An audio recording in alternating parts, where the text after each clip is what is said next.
Apre la serratura dell'auto di un turista tedesco e si impadronisce dell'amplificatore. Accade in pieno giorno alle 3 di domenica pomeriggio in mezzo alla folla di Corso del Popolo. Tra loro un mestrino 52enne che chiama la polizia e indica il ladro agli agenti della volante.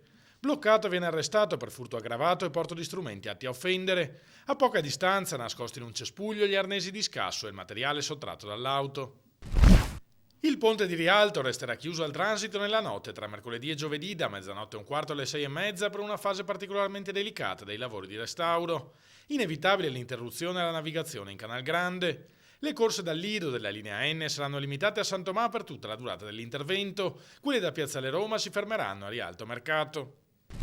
Continua la maledizione del tram di Mestre che tra domenica sera e lunedì mattina si è fermato ben 3 volte nel giro di poche ore. Il primo stop alle 22 di domenica in via Carossa a causa di un incidente tra 2 auto all'altezza della fermata Volturno.